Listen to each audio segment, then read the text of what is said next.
Olá, seja muito bem-vindo a mais um Flash Score Podcast. Chega deixando o seu like, que é a mãozinha que está aqui embaixo, que é muito importante para o nosso canal. Já comenta a sua expectativa desse fim de semana com muita bola rolando. Tem decisão pelo país e, claro, tem Flash Score em campo. Se é novo, se inscreve no nosso canal. Dá aquela moral para o nosso canal Flash Score, porque toda semana tem conteúdo para você, tem informação, tem debate, tem o nosso podcast. E hoje estou muito bem acompanhado do Edu Gerac, grande narrador Flash Score, com informações, dados, as estatísticas que a galera curte demais. Tudo bem, Edu? Seja muito bem-vindo. Olá, Fábio. Mais uma vez, um grande prazer de estar aqui no nosso podcast, né? Um abraço a todas e a todos que nos acompanham. E como você disse, né? Os estaduais aí agora estão afunilando, né? Chegando aí nas suas fases derradeiras. Então temos muitos jogos interessantes espalhados aí pelo Brasil, né? Com certeza. E olha, já chama a atenção da galera que está aqui conectada com a gente no nosso canal do YouTube, porque no fim desse episódio tem uma entrevista exclusiva com o craque Zé Roberto. O ex-jogador bateu um papo com o Ricardo Oliveira num evento que está rolando aqui no Rio de Janeiro. E olha, falou sobre seleção brasileira, Dorival Júnior, Campeonato Brasileiro, Bundesliga e falou sobre muitos assuntos. Tudo isso e muito mais daqui a pouquinho. Mas antes, já vou rolar a bola com você, Edu, porque tem Fla-Flu nos embalos de sábado à noite, exatamente às 9 da noite, sábado, Flamengo e Fluminense começam a decidir uma das vagas para a final do campeonato estadual. Fluminense, que perdeu para o Flamengo na fase de grupos, né, naquelas rodadas iniciais, foi para a última rodada dependendo dele para escapar do confronto com o Flamengo, mas perdeu para o Botafogo. E aí sobrou o Flamengo. A final do campeonato estadual dos 2 anos anteriores agora se repete na semifinal, Edu. Exatamente, Fábio. Como você disse, né? Tava todo mundo esperando uma decisão, né? Entre Flamengo e Fluminense, ou Fluminense e Flamengo. Mas como você já explicou, por causa dos resultados aí, a pontuação, né? A soma dos pontos de cada time, vamos ter realmente Flamengo e Fluminense na semifinal do Campeonato Carioca, né? A gente tem uma arte aí para mostrar como que Flamengo e Fluminense dominaram o Campeonato Carioca nos últimos 4 anos, né? Os dois fizeram a final, sendo que o Fluminense foi campeão, né? Nos últimos 2 anos. Então agora teremos esse tiratema interessante aí já na semifinal da competição. E lembrando, né, Fábio, que se de repente o Fluminense consegue eliminar o Flamengo e o Vasco também faz a sua lição de casa e passa para a decisão, nós teremos aí podemos dizer assim, quase uma final inédita aí para muita gente, né? Afinal de contas, desde 2003, Vasco e Fluminense não fazem a final do Campeonato Carioca. E antes disso, eles haviam feito lá atrás, também no início dos anos 90, né? 93, 94, quando o Vasco da Gama foi tricampeão, né? Carioca naquela oportunidade, ganhou 92, 93, 94. Então temos aí esse pano de fundo, vamos dizer assim, interessante, né, para esse duelo. Eu acho que o Flamengo está um pouco mais pronto para essa semifinal, né? O Fluminense vem aí dessa vitória importante da Recopa, mas o time ainda está um pouco que desequilibrado em alguns momentos, né? Colocou todas as suas forças na Recopa, até por isso acabou ficando um pouco atrás na classificação geral do campeonato e agora vai ter que pegar o Flamengo na semifinal, né? E aí, Fábio, a gente pode entrar, claro, já no jogo, lembrando que uma das coisas que chama atenção nesse time do Flamengo, e claro que sendo o Tite o treinador do Flamengo, é uma coisa até certo ponto não surpreendente, né? Não dá para ter surpresa com os times do Tite em termos defensivos. O Flamengo que tomou apenas um gol até agora no campeonato carioca, e a gente tem aí os números do Rossi, né, do goleiro do Flamengo, por exemplo, e ele que em 8 jogos não tomou nenhum gol, porque o único gol que o Flamengo tomou foi lá no começo. O Flamengo ainda estava com o time reserva, né? Estava até com júniores, né? Jogando. Então o Rossi tem essa grande marca aí nesse campeonato carioca de não ter tomado nenhum gol e fez 11 defesas importantes, né?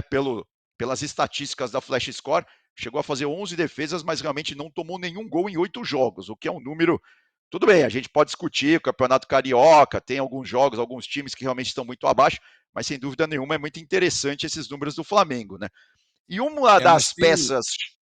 tem um Sim, detalhe, Edu, até você vai falar dessa peça aí, eu ia exatamente citá-lo, porque o Rossi pode não fazer defesas importantes, mas aí tem um zagueiro que faz defesas importantes. Azevedo, você tá exatamente. maluco? Não. Porque no clássico com o Vasco foi o Carolino, opa, o Léo Pereira, quem salvou 2 gols em cima da linha contra o Verratti ali, já tinha vencido o Rossi, mas ele tirou. E um detalhe envolvendo ainda o Rossi, Edu e amigos, o Flamengo estreia com o time titular, sai para fazer uma intertemporada em Orlando, aí bota os reservas, e o Matheus Cunha foi quem leva esse gol da equipe do Flamengo, volta o time titular, e aí pega um Fluminense sem o André. Fluminense que voltou depois, né, por conta das férias que foram Exato. maiores, né? Maiores não, num período diferente, porque estava no Mundial, então ele já volta no meio do campeonato estadual e perde uma das principais peças para o Fla-Flu de sábado, que é o André, que foi expulso contra o Botafogo. Mas vamos voltar no Carolino, Léo Pereira, que pode ter a companhia de outro Léo, o Léo Ortiz, né, nesse jogo. Olha o Léo Pereira aí, Edu. Não, exatamente, ele também, como você disse, né? Ele não. O time titular do Flamengo, né? Não jogou todas as partidas também. O Tite fez um rodízio ali até certo momento, até por causa dessa viagem.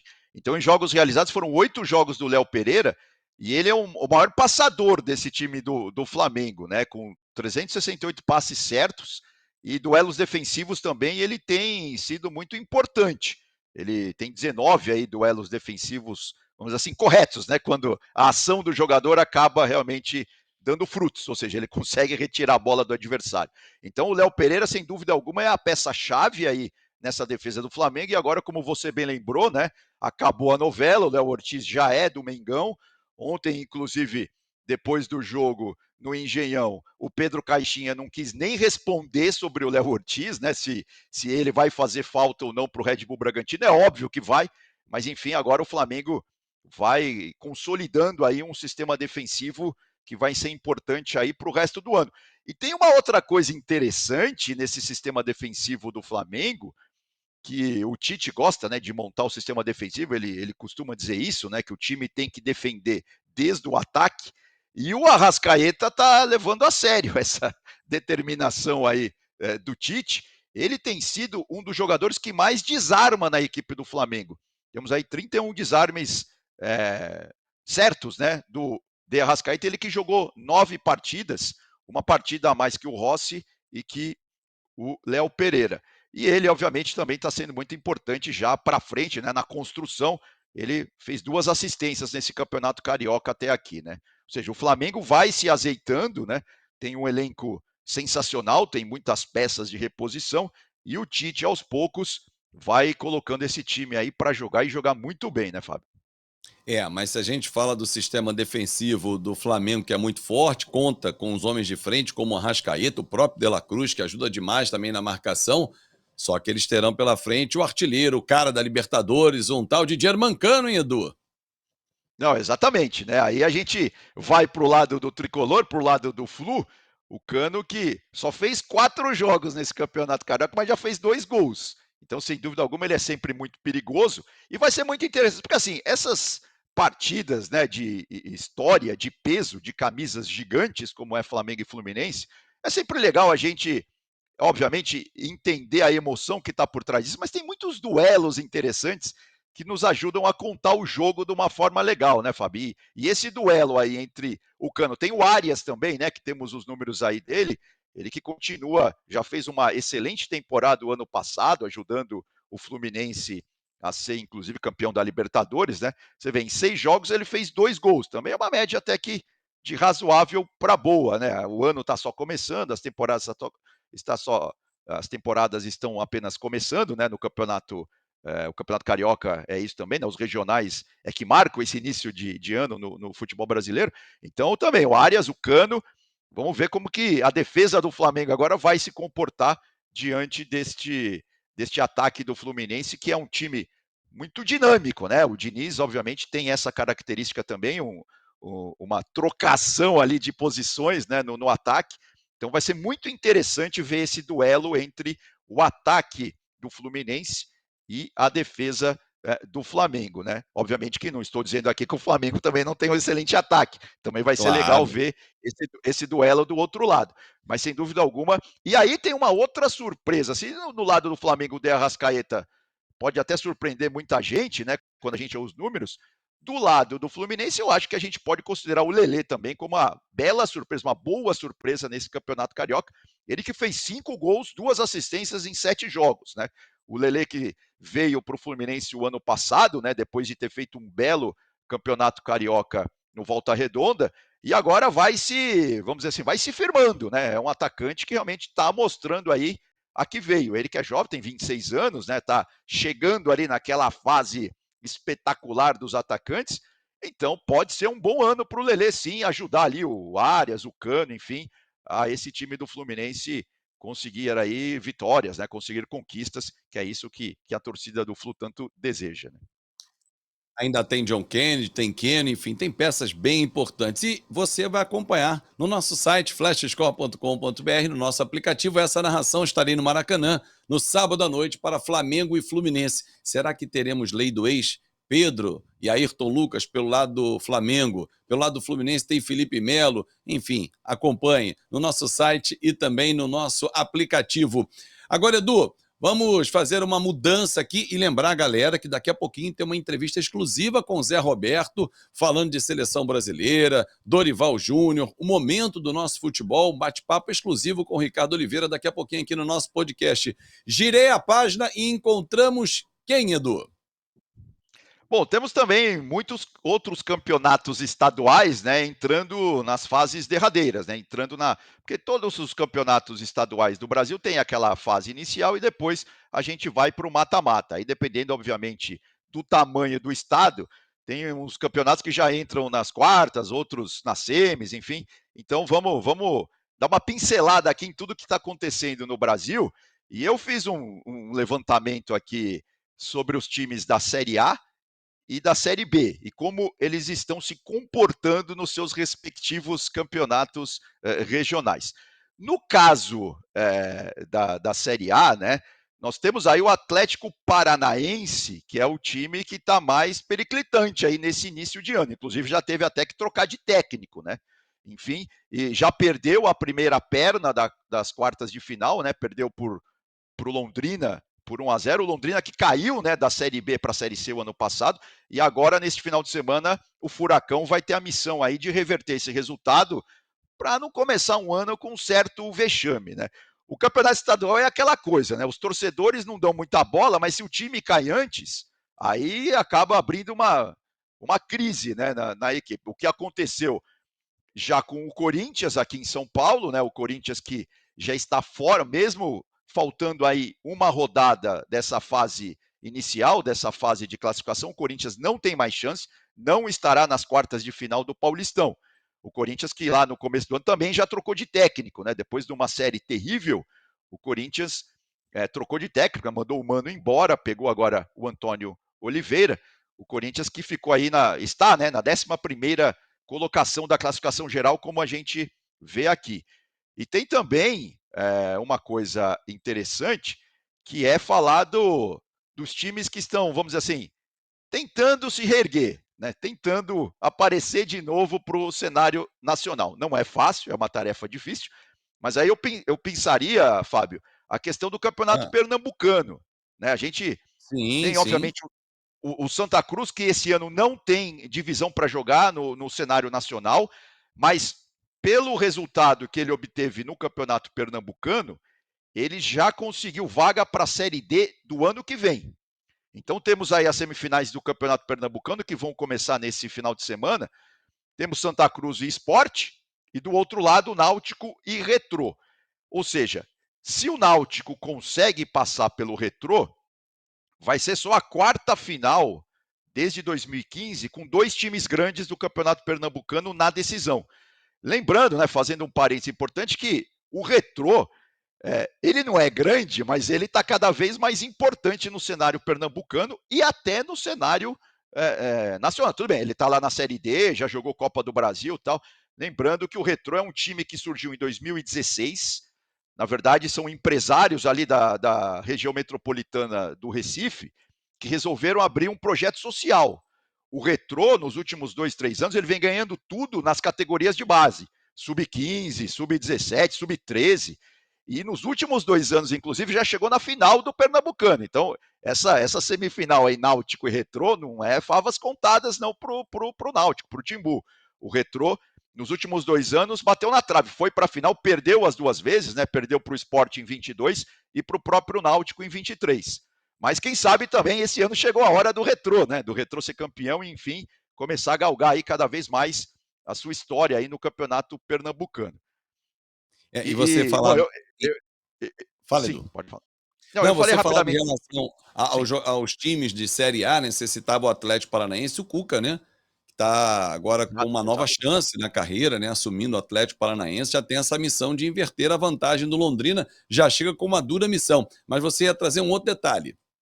Não, eu ia falar, eu falei do Corinthians, né, que é um time de Série A que caiu ficou pelo caminho, no caso do Campeonato Paulista, né, caiu aí antes das fases decisivas, e teve o Botafogo no Rio também, né, que pelo segundo ano Verdade. seguinte não fica para a fase do mata-mata. Tudo bem que o Botafogo essa briga Libertadores, se ele consegue ratificar a vaga contra o Bragantino, né, venceu o primeiro jogo, vai jogar em Bragança na semana que vem, aí essa questão do estadual fica meio em segundo plano. Mas se não consegue a vaga, aí vem tudo à tona, né? Vamos ver como que o Botafogo aí vai se comportar daqui para frente. Né? Mas tem um E em detalhe, termos. o Edu, tem um Sim, detalhe. O torcedor do Botafogo tem uma coisa chamada superstição.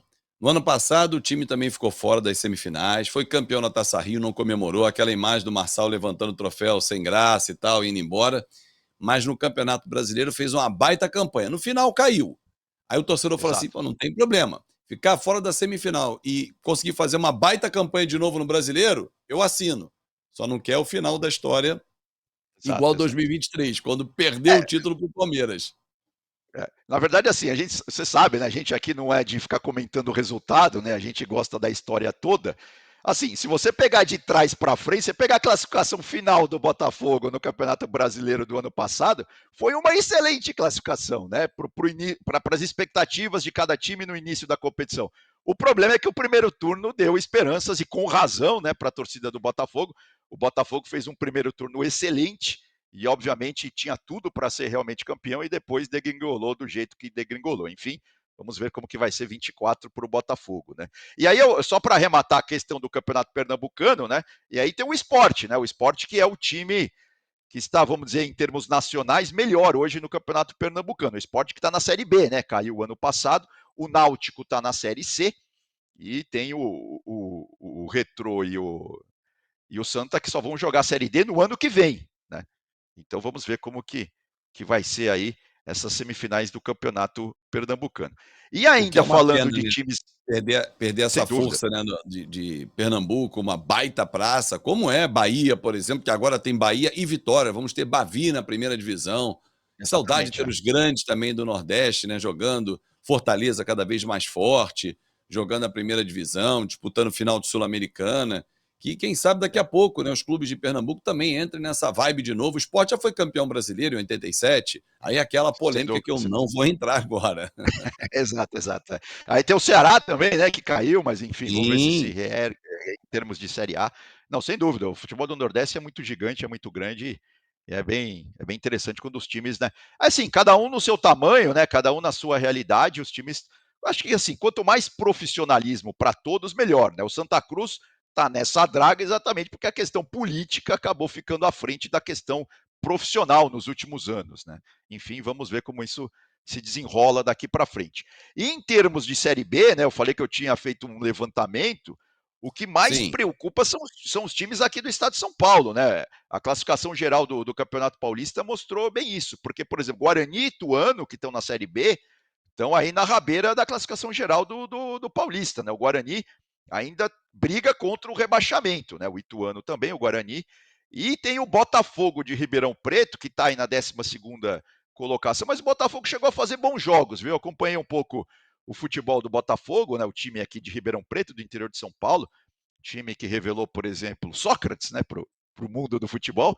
Enfim, o Botafogo de Ribeirão fez bons jogos, mas realmente esses três times, né, o Botafogo, agora principalmente o Guarani e o Ituano, tem que abrir o olho na Série B, porque a Série B é briga desde o começo, né? Uma competição super acirrada e por esse início de ano são times aí que precisam dar uma reorganizada aí se quiserem realmente não passar susto na Série B do Campeonato Brasileiro. Mas ainda falando, só para fechar essa nossa viagem pelo Brasil, esse panorama geral dos campeonatos, tem a questão do São Paulo, né? O Sim, São Paulo, se o Atlético Paranaense está meio que em risco lá no Campeonato Paranaense, aqui em São Paulo, o São Paulo é o time que chega nessa, os times grandes, os times da Série A, que chega nessa última rodada com risco de ficar de fora das quartas de final da competição. Apesar do São Paulo ser líder do seu grupo, a gente vê aí com 19 pontos ganhos, empatado com o Novo Horizontino, o São Bernardo tem 18, ou seja, esses três times, né, São Paulo, Novo Horizontino e São Bernardo, chegam com chances de classificação.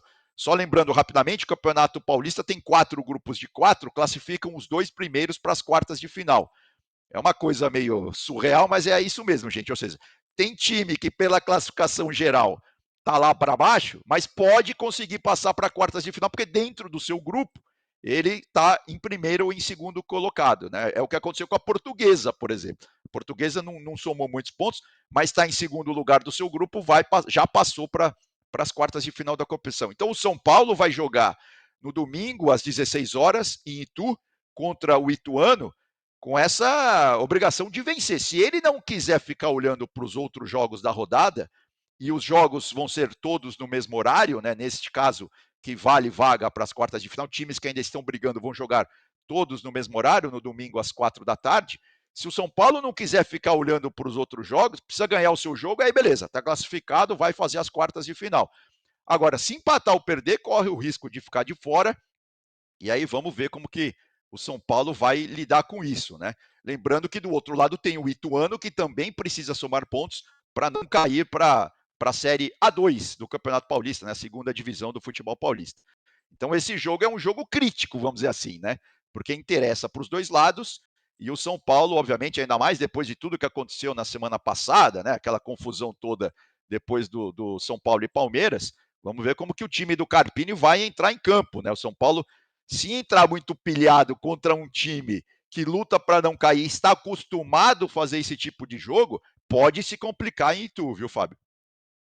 e aí ficar de fora realmente vai ser uma pressão gigante para um campeonato brasileiro que vai começar logo ali. Em abril, a bola já vai estar rolando com os principais times, os 20 principais na Série A, e o São Paulo entrar pressionado, campeão da Copa do Brasil, que vai para a Libertadores na fase de grupos, onde você falou que o Botafogo e o Bragantino estão disputando essa vaga, o último time brasileiro a entrar na fase de grupos. O São Paulo não pode entrar pilhado, porque tem uma experiência, né? Com todo esse currículo que falei recente. Bom, já Exato. que falei de São Paulo, lembrei do Palmeiras, e lá brilhou Zé Roberto. E o Zé Roberto é o nosso convidado especial. Por quê? Rola no Rio de Janeiro um evento super especial, o SBC Summit Rio, que é um evento que reuniu mais de 4 mil profissionais da indústria com grande interesse no nosso mercado brasileiro, com o mercado de apostas, palestras importantíssimas com CEOs, e a Flash Score está presente lá, claro. E o Ricardo Oliveira, com a sua veia de repórter, quem é repórter nunca deixa de ser repórter, encontrou o Zé Roberto, o que ele fez? Gravou um conteúdo especial, uma entrevista exclusiva. Zé Roberto vai falar sobre seleção brasileira, momento do futebol brasileiro e, claro, sobre também o Bayer Leverkusen, que está para bater campeão da Bundesliga. Tudo isso e muito mais agora vai rolar e eu já volto. Zé Roberto e Ricardo Oliveira no nosso Flashcore Podcast. Eu acho que o futebol ele mudou bastante, né? Hoje, antigamente o Brasil, né? A seleção brasileira, o futebol brasileiro ganhou muito destaque jogando um futebol que prevalecia muito a técnica, prevalecia muito a cadência, né? De uns anos para cá o futebol mudou muito e ficou tudo muito nivelado. O futebol brasileiro precisa entender que o futebol avançou, que mudou. Não se joga mais hoje você sendo somente talentoso. Hoje, se você não tiver performance física, você fica para trás porque o futebol ficou basicamente muito físico. Esse entendimento, aos poucos, o futebol brasileiro está entendendo, implementando novos métodos de treinamentos na base para que os clubes possam formar jogadores com essa mentalidade de futebol moderno. E o futebol brasileiro está entendendo isso agora. Claro que precisa melhorar bastante coisa, avançar bastante coisa, mas eu acho que está num bom caminho, A gente teve uma mudança agora recente. Dorival, novo treinador, que na sua primeira convocação mudou um pouco aquele grupo de jogadores que já vinha vestindo a camisa da seleção brasileira desde a época do Tite, Diniz, continuou com a base e o Dorival já trocou bastante peças. Então acho que essa troca precisa existir, eu acho que essa mudança de nova filosofia, futebol moderno precisa existir, o Dorival tem muito isso e eu torço para que o Brasil volte a ser ou ter o futebol que sempre teve antes, né? Mas precisa avançar. Você gostou dessas mudanças? Eu gostei, teve alguns nomes ali interessantes. Eu vejo o Wendel, o lateral esquerdo que está jogando no Porto, que nas últimas temporadas cresceu muito o seu futebol. Claro que ele já vem de uma vivência longa na Alemanha, né? Já cresceu bastante e nesses 2 anos de Porto, eu acho que ele conseguiu atingir um nível que mereceu a convocação. A gente tem também o próprio extremo que joga na Espanha, eu esqueci o nome dele, Savinho, no Girona, isso. Está fazendo uma grande temporada e que é um jogador jovem, né? Sangue novo é necessário. E o Dorival vem com esses olhos dar oportunidade para esses jogadores mais jovens. Queria muito falar consigo sobre o Leverkusen. Como é que você está a olhar para Xavi Alonso, para Grimaldo, que está a fazer uma época incrível? Leverkusen, para mim, vai ser o campeão da Bundesliga por duas questões. Tá batendo o recorde agora dentro de uma temporada, tantos jogos sem perder, gols, modelo de jogo, né? O Xabi Alonso chegou num período muito curto dentro do clube do Leverkusen, implementou a sua filosofia de trabalho, juntou as peças e hoje o Leverkusen, para mim, junto com o City, são as duas equipes que jogam melhor futebol, eu acho, na Europa. E Leverkusen tem tudo para conquistar não só a Bundesliga, mas também as outras competições que disputa. Então, eu acho que o Xabi Alonso está fazendo um grande trabalho e o fruto com certeza vai vir, que vai ser os títulos. Você vai festejar esses títulos? Com certeza, porque se o Leverkusen ganhar a Bundesliga, vai ser o primeiro título da história do clube, né? Quando eu joguei lá, batemos na trave. Temporada 2001-2002, fomos para a final da Champions, disputando a final da Copa da Alemanha, a Pokal, e disputando até os últimos jogos ali junto com o Bayern de Munique, né? Mas esse ano eu acho que vai dar tudo certo por estar se mantendo um futebol vistoso e de grandes marcas, faltando acho que 10 rodadas para terminar a Bundesliga. Então estamos na torcida para que o Leverkusen ganhe, para entrar para a história e também para mudar um pouquinho, para equilibrar um pouquinho também a Bundesliga, né? Mas é só mesmo para terminar. Ultimamente o futebol brasileiro tem vivido muita turbulência, ataca ônibus do Fortaleza, jogador a dizer que mentalmente é esgotante. Você que jogou tantos anos aqui, o que é que se passa com o futebol brasileiro? O que é preciso fazer para tentar colocar um travão? É preciso ter punição. Enquanto não há punição, enquanto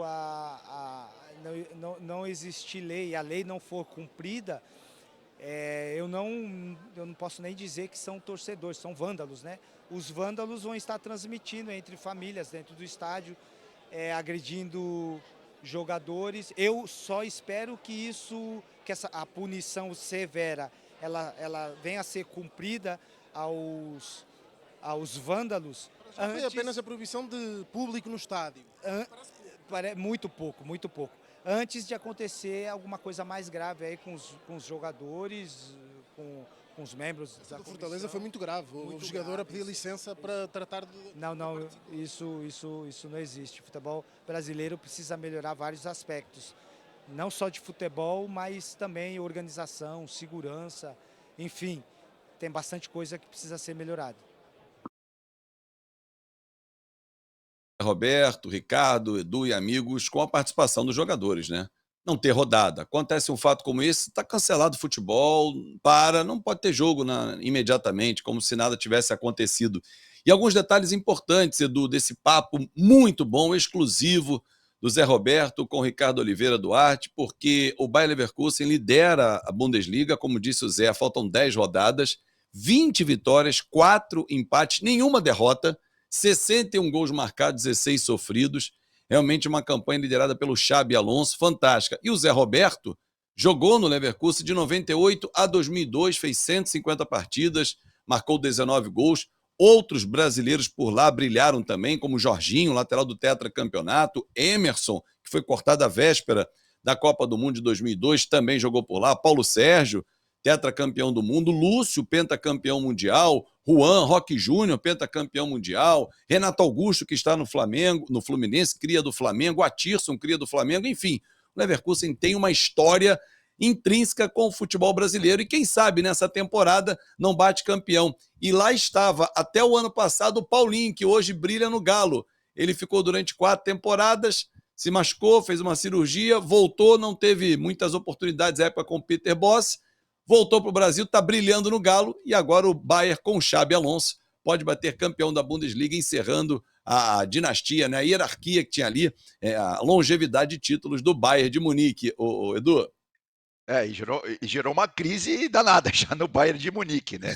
Porque afinal de contas eles não estão acostumados a perder o campeonato alemão, mas sem dúvida alguma para o futebol isso é muito bom. Sem dúvida o Xabi tá despontando aí, né? Tá aparecendo aí como, sem dúvida, um grande treinador aí. Inclusive já tem times, né, da Inglaterra, enfim, já de olho nele. Vamos ver se o Leverkusen, obviamente, precisa ser campeão primeiro e tal, mas ele tem muito a dar para o futebol, né? O Xabi era um jogadoraço e, sem dúvida, ele está conseguindo transmitir todo o seu conhecimento de futebol para os jogadores, né? E sem dúvida, Fábio, o Zé Roberto, né? Ele deu muito certo no futebol alemão, entre outras coisas, por causa da questão física, né? Ele sempre se cuidou muito bem, né? Até o final da carreira, quando voltou aqui Sim, para o Brasil, no Palmeiras, né? Como você já citou, sem dúvida alguma. E o futebol alemão é isso, né? Você tem que estar muito bem preparado fisicamente. É um futebol extremamente físico e, sem dúvida, isso foi um dos pontos altos, né, da carreira do Zé Roberto, esse cuidado que ele tem com a questão física, né? com certeza. Edu, muita bola rolando nesse fim de semana, certeza que estaremos em grandes transmissões e que o time Flash Score leve a emoção do futebol para o nosso torcedor que curtiu, está comentando os jogos, os principais assuntos no nosso canal aqui no YouTube, já deixou o seu like, compartilhou com a galera e se inscreveu. Então, até a próxima, Edu! Um grande abraço a você, Fábio, e a todas e a todos que nos acompanham, sem dúvida. Aqui é emoção e informação todo dia. Um abraço, até a próxima. Valeu, Edu. Com essas informações dos clássicos pelo Brasil, a entrevista exclusiva você pode rever. Perdeu um trechinho do nosso podcast? Volta aqui, assiste todo na íntegra. Você vai curtir demais. E muita bola rolando nesse fim de semana em flashscore.com.br e no nosso aplicativo também. Baixe lá na loja do seu celular e tem informação na palma da sua mão. Um grande abraço e até a próxima.